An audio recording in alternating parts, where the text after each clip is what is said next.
My dear students, today I will be taking up a topic from hepatology, and our focus would be a very important topic, which is the hepatocellular carcinoma. Now, as far as hepatocellular carcinoma is concerned, you have to remember that it is quite frequently asked.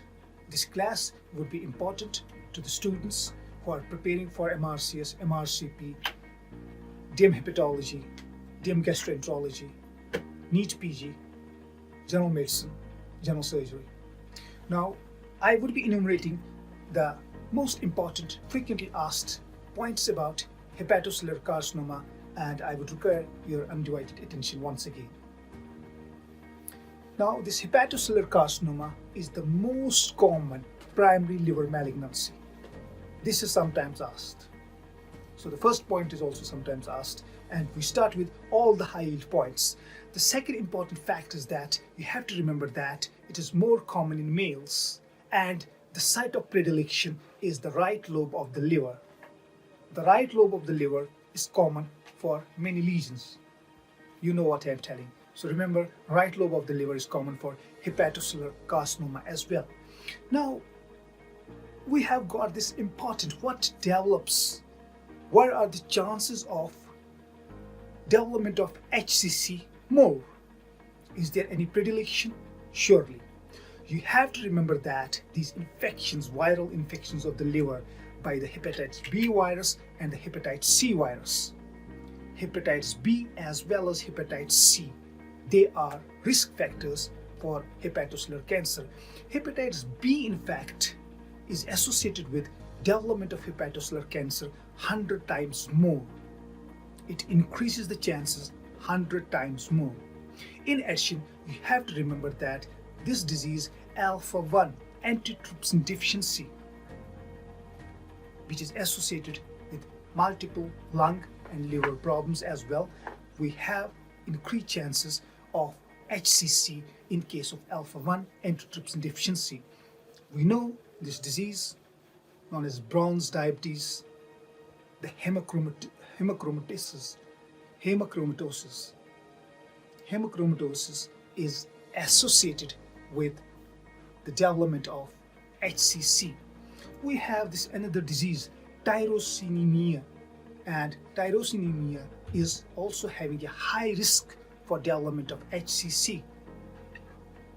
You have to remember Wilson's disease, hepatolenticular degeneration, can also predispose to HCC. In addition, vinyl chloride is toxic to the liver, and vinyl chloride is a potent hepatotoxin. In addition to this, any condition which leads to cirrhosis can cause progression to hepatocellular cancer. These associations are very important.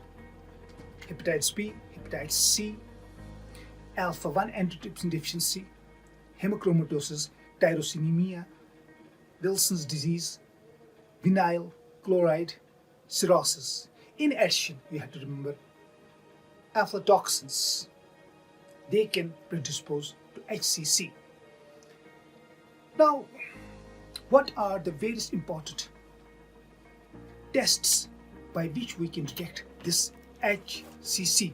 The HCC can be detected by increased levels of AFP. Alpha fetoprotein levels are increased. In addition, you have to remember that the neurotensin levels are increased as well. In addition, you have to remember that there is this very important factor, the glycoprotein 3. It is increased in case of hepatocellular cancer. AFP, it's lectin 3 part. AFP3 is more specific for hepatocellular cancer because AFP is elevated in multiple conditions. So AFP L3 is more specific to hepatocellular cancers. In addition, you have to remember that there are certain important syndromes, the paraneoplastic syndromes associated with hepatocellular cancer. And what are they? Hepatocellular cancer is typically associated with increased cholesterol levels. Increased cholesterol levels and increased calcium levels, hypercalcemia and hypercholesterolemia are typical paraneoplastic features of hepatocellular cancer. In addition, you can have decreased blood sugar levels, hypoglycemia, and erythrocytosis. Erythrocytosis and hypoglycemia are also paraneoplastic manifestations of hepatocellular cancer, as well as dysfibrinogenemia, which can predispose to DIC. Disseminated intravascular coagulation is a very important paraneoplastic manifestation of hepatocellular cancer. Now, how do we stage? Remember that it is frequently asked that Okuda staging is done for hepatocellular cancers. Asked as a one-liner sometimes. Now, how do we go about treatment of hepatocellular cancers? There are multiple protocols, but in a nutshell, I would just like to tell you that in favorable cases, we do hepatic resection. That would form because we have got the anatomical and surgical segments of the liver, which we give the name as Coinard segments, and the hepatic resection is done in line with the Coinard segments. And in addition, we can use embolization of the hepatic vessels or chemoembolization of the hepatic vessels, or sometimes we use radiotherapy. So you have to remember that these are contraceptives, some drugs like anabolic steroids, clomiphene, danazol, as well as by presence of glycogen storage diseases and galactosemia.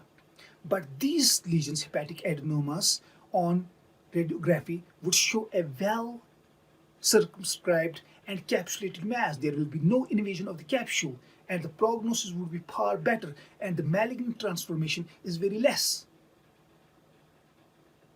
So they will be simple and pure benign lesions, with usually being asymptomatic up till and unless they rupture or bleed into the peritoneum and can present in the form of a shock. So these are the three important differential features of liver lesions I discussed: hepatocellular carcinoma, the fibrolamellar variant, and the hepatic adenoma. I hope that this small class would be useful to you for your preparation. Thanks a lot.